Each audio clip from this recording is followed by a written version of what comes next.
for Crazy-Quilt. And the memory is that I wrote the music for Crazy-Quilt in 1965. And of course, this was not the big studios where you go in there and have the movie projected on the screen while you play it. As a matter of fact, I believe I wrote the music for some scenes before you had shot the scenes. And there was one piece of music that I sort of had in my sketchbooks that I liked a lot, and it turned out to be perfect for the montage of the house and the area around there. But to me, it's just a lot of things that some people find uncomfortable about writing film music. I just love. I love the restrictions of time, getting it to work out just a particular time, and I love the truth that the only thing matters is what it feels like with the film. It has nothing to do with how good the music is, just how does it feel with the film. There was a filmmaker in New York then who made educational films. He made one on Poland and one on Israel stuff, and he believed in original music. It's the kind of film that could have used stock music, but he believed in original music, and the music was turned down when the narration was on, which was about 95% of the time. But for me as a young composer was great, because you'd get this studio full of the flutists from the New York Philharmonic or whatever, and get a wonderful tape of the score, aside from how it was used in the movie. But in the case, of course, of Crazy-Quilt, I loved how it was used in the movie, and I've always been very deferential to directors. I think they ought to do whatever they want to do. My brother was a brilliant music editor, because he was a musician himself and even a nascent composer then. And so yeah, it was in excellent hands. I also enjoyed the fact that a couple of the sort of little fantasy scenes I could get to do sort of phony ballet music, 19th century ballet music, and do a sort of a couple of gentle parodies. That was a lot of fun. I've often thought of making a suite of the music from Crazy-Quilt, and I think that could be done well. With my first feature film, yeah. And as I remember, we recorded it in New York, isn't that right? We recorded it in New York in some studio with musicians that I put together, I think, musicians that I knew. I didn't end up doing a lot of film scores, because the thing about film scores is that they always want you to start tomorrow. And my life, in terms of concert bookings, they're usually a year in advance at least, and then a commission takes weeks or months, and so it's hard for me to just pick up and go. I did a couple of features after I did your second feature, and Funny Man, and then Silent Running, and then a feature that I think was never released, at least in this country, and then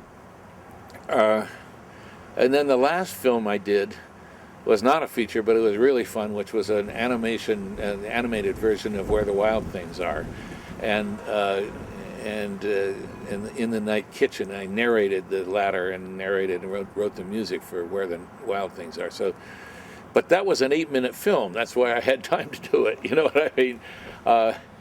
And if I ever end up retiring from touring, maybe I can do a couple again. I love doing films.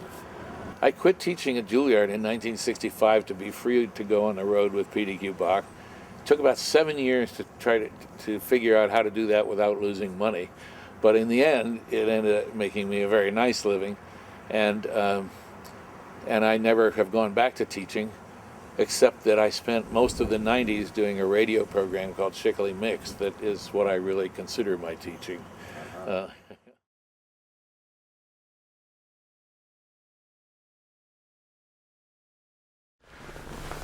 Well, I think everything I write starts pretty close to home, but this story may be closer than any of the others. My wife is a woman who has a talent for living And I have a talent for melancholy reflection. She tends to feel very hopeful about people and assumes that there's generally goodwill and that things are likely to turn out all right and that life can be happy. And I'm inclined to see through the transparency of present promise to the eventual shabby ending.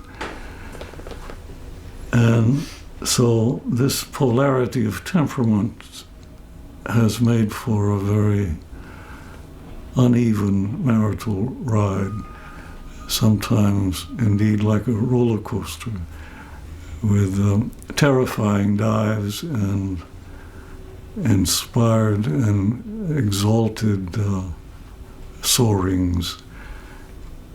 And one day, reflecting about this relationship and its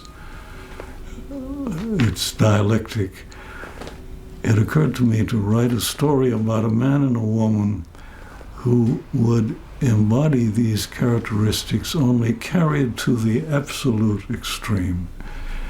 And at such an extreme, of course, such people cannot be realistic. And this meant that it would be a fairy tale.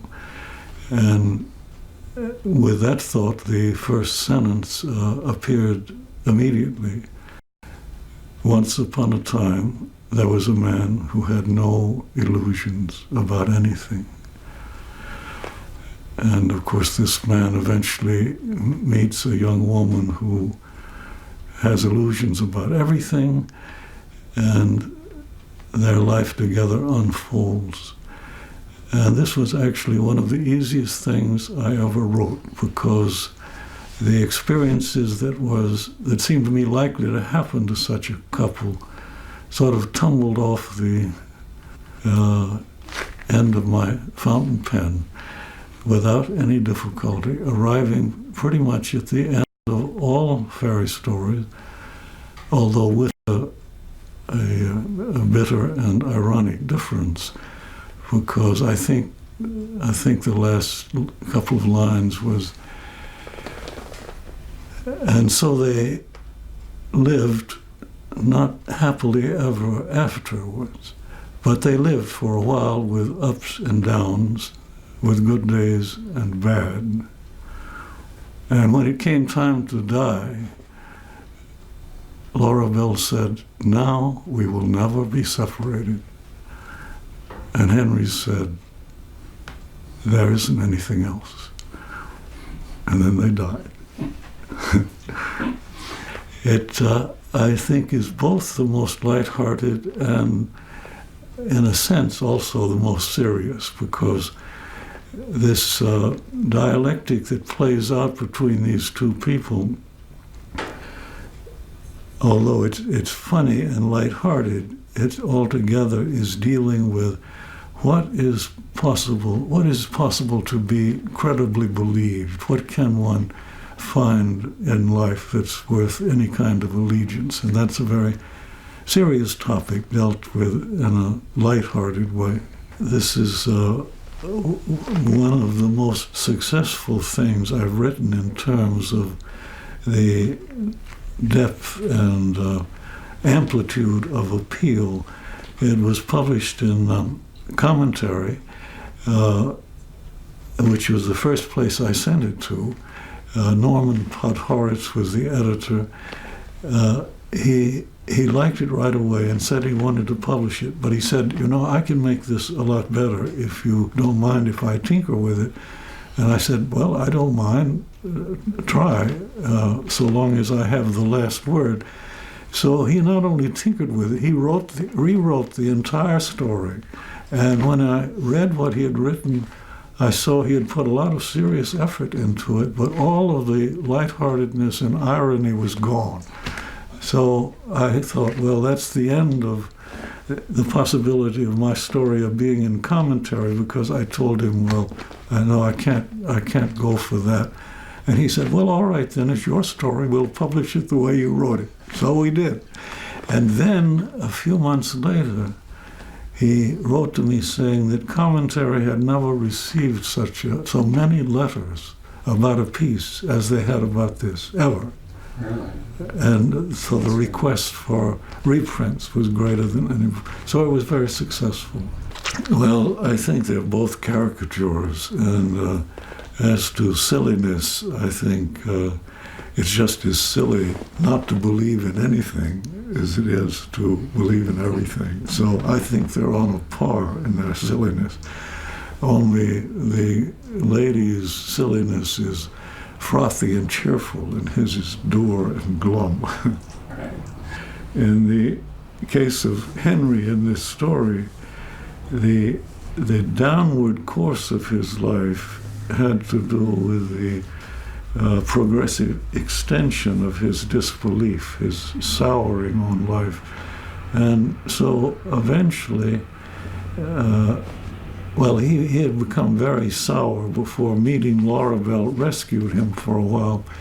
But as he knew, love is an illusion too, and pretty soon she was having affairs with other people, and so this confirmed his belief that that was an illusion too.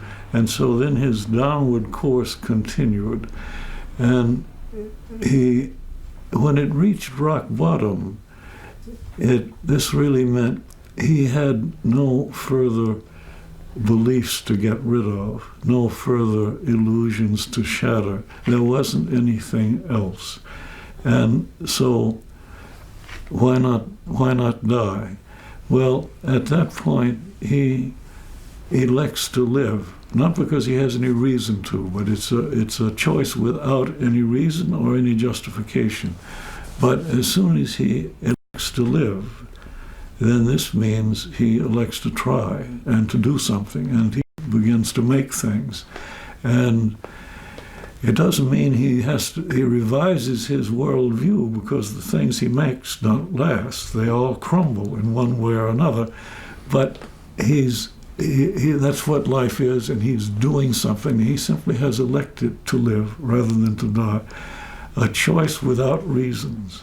But that's the beginning of the upward course, the rescue, the pulling out. Something is saved, something of the quality of daily experience for a while is saved. I think that termites occurred to me because this is the negative side of the impulse to build. To construct something is to have a vision of creating something.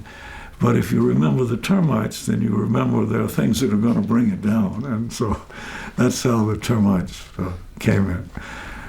You filmed a very dramatic scene showing him in the underneath parts of a building in total darkness, eating his solitary sandwich and listening to the termites.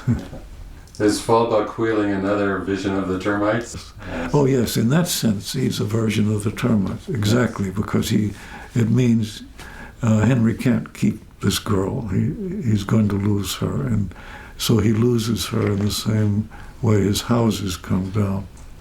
Having children and caring for children is the most basic kind of allegiance to life, and I think it can happen that the person who has arrived at the belief that there is no sound basis for any cognitive belief in life nevertheless feels biologically a kind of allegiance to the life process.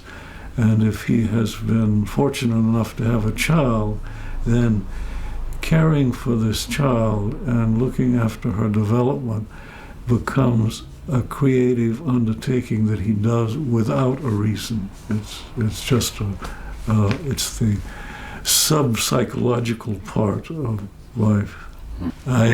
I was very pleased that the little girl in this film was my daughter, and it has meant a lot to me and also to her that she is in this film. I thought that the film which differed from the story in some important ways, was very faithful to the story in its combination of a serious philosophic intent being set forth in a lighthearted and somewhat facetious way. And so it pleased me that there was so much laughter. It always surprised me a little bit that this termite cake that you devised was such a hit of hilarity. Yes, it's one of the moments that worked. You never know what it's going to be. You know, one of the strange things about this film was that the writer whom you engaged to do a scenario was dragging his heels and couldn't get it done, and finally you had to begin shooting the film without it and putting pressure on him, and then when he came through with the script, it was unworkable. Yeah. It had to be set aside, which then meant that all of the film was shot without a script. And then we hit on the idea of having a narrator, Burgess Meredith, who talks and creates the context and he has just the right voice for this story, this sort of delicate, affectionate, lyrical voice. If there is any controversy in the Crazy-Quilt, it's probably in the last line of the narration, which is directly from your story, in which you said, "And so Henry kept striving toward a condition of truth or love or beauty that did not exist, but he stayed with it because he knew there wasn't anything else." I think that seems to me to be a very positive statement, because when all of the illusions are gone, it's still possible to long for and work for a condition of truth or beauty that you know is unattainable. And so you're going to fail, but unless you try, what are you going to do? There isn't anything else, and so you try. So that seems to me a profoundly optimistic ending. Right.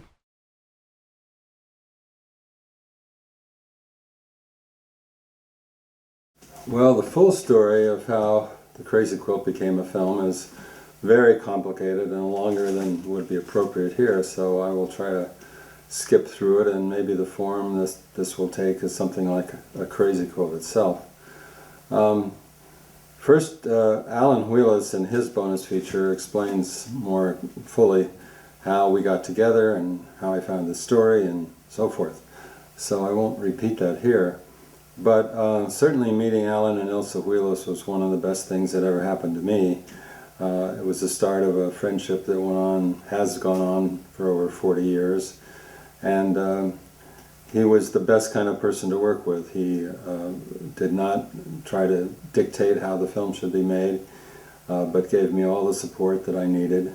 One of the reasons I picked it is that I was a filmmaker who didn't really want to write a screenplay. I wanted to hope to kind of wing it on the basis of an idea and have something on paper to start with, and as a 14-page short story, the Illusionless Man and the Visionary Maid was just right. It had a beginning, middle, and end. It had scenes. I actually used that as the screenplay and wrote in between certain other small scenes, one of which was very successful. It was the evening where Laurabelle makes a termite cake for Henry's birthday, which gets huge laughs, and it was unexpected that way. Anyway, once we had made the arrangement, between myself and Alan Wheelis for the rights, and giving him a percentage of whatever profits might accrue, our next problem was, of course, casting, and the lead characters were very important. We fortunately found Tom Rosqui rather quickly. He was one of the leading actors with a group in San Francisco called the Actors Workshop, started by Herb Blau and Jules Irving, and had a lot of experience. And the best thing about Tom is that we knew he could be dour and pessimistic and still stay sympathetic to the audience. So that was important. But Laurabelle was a problem, and we saw many, many actresses who were pretty, who could do comedy, but didn't quite have the quality that we wanted, the unpredictableness. David Schickele, my associate and editor on the project, had a friend out to this house in Stinson Beach where I was making the film, and we described our problem to this fella, and he said, gee, I had a date with a girl like that once, and I asked her what she wanted to do, and she said, I'd like to go up in a hot air balloon. As soon as we heard that, we thought, gee, that's maybe our Laurabelle. So we tracked her down, and sure enough, she was in New York. She had done some acting. She was willing to do a screen test. I couldn't afford to fly back for that. So I got a friend of mine in New York who had a Bolex to meet her in Central Park, shoot 3 minutes of 16 millimeter of Mela walking, dancing, laughing, and so forth. It was a silent test, actually. And when he sent that to us, we knew that she was the one. So we hired her long distance without ever meeting face to face. And when she showed up, I believe it was in January of that year, we wanted to get started as soon as possible, but first we had to raise the money. And so we had some parties and get-togethers for potential investors, and presented Ina at those parties as the star of the forthcoming movie. What we didn't realize is that she was something of a wallflower in person and socially in that kind of crowd, and several people had their doubts about her. But as it turned out, like many theatrical people, as soon as she was really on. When you pressed the button on the camera, she really lit up, and all of that excitement and fun came out. So eventually we got the money together. I won't go into all the legal and financial details, which were horrendous. But we started shooting, and the next problem was the weather. It rained for 11 days that month, and we spent a lot of time just sitting indoors watching it rain. But we got going and had a tiny crew, got into places without any permissions. These days it's a lot of red tape, but when we went to the museum in San Francisco to shoot a scene, I just tucked the Aeroflex camera under my arm, and we took the actors off. We paid our admission fees, took the actors off into a distant corner of the museum and shot our scene and walked away. Same with stuff on the streets. We never had a permit. And one of the amusing things is that certain critics actually complimented me on my direction of extras, how interesting it was what people were doing in the background. One woman, for instance, in a scene has her dog ties itself in a knot on a dog leash, and they thought that was a stroke of genius. Well, it wasn't my stroke of genius. It was simply what happened on the day we shot, and she happened along, and we got it in the background. So the film was finished shooting, and the next problem was to edit. David was primarily doing sound and music, and I was making most of the decisions about picture editing. And David's other contribution, besides his talents, was to lead me to his brother Peter Schickele, a composer who was just getting started, and we hired him to write the music for the film, which turned out to be a perfect decision. Peter was at Juilliard. He knew a lot of great musicians. We recorded the score in New York with a golden list of performers. And David was the one in charge of suiting the music to the film.